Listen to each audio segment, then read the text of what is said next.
সেরকম শুভেন্দু হয়েছে একখানা ফুটে চৌবাচ্চার নেতা।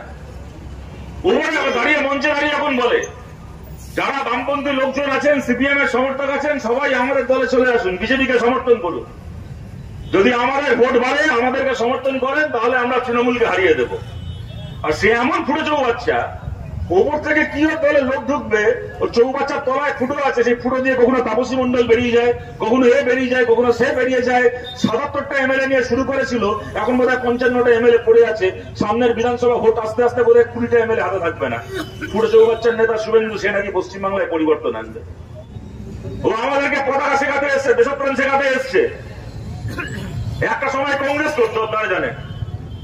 এই হলদিয়াতে একসময় কংগ্রেসের প্রার্থী ছিল লোকসভায়, হাতে কংগ্রেসের পতাকা ছিল।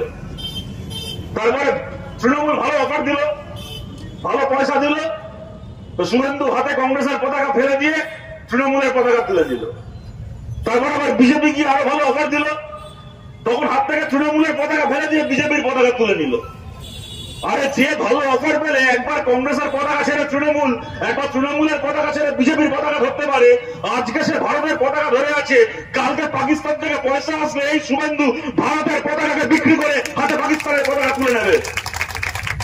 এরা পতাকা বেচা মাল এগুলো, এরা পতাকা বিক্রি করে দালালি করা মাল এগুলো। আমরা পতাকা বিক্রি করে খাই না, আমরা পতাকা বিক্রি করে দালালি করি না। সদা করিনি ওই ডাল থেকে এই ডাল থেকে ওই ডালে উড়ে বেড়ানো একটা উড়ন্ত বাঁদর শুভেন্দু অধিকারী। ওর কাছ থেকে আমাদেরকে দেশপ্রেম শিখতে হবে না, দেশের পতাকা শিখতে হবে না। সারা জীবন জেনে আসলাম শুভেন্দু অধিকারী কে না শিশিরের বাচ্চা, শিশির অধিকারীর ছেলে। আমি দেখতে একটা লোক পতাকা বদলানোর কথা কি বলবো, লোকে পার্টিতে গিয়ে পতাকা বদলে নেই, কেউ নিজের বাবা বদলে না শুনেছেন কোনোদিন?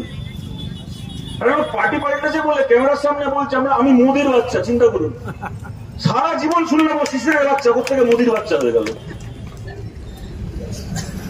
যে পার্টি পাল্টে নিজের বাবার নাম পাল্টে না, টাকা নিয়ে কথা বলে আমি কি সময় নষ্ট করবো।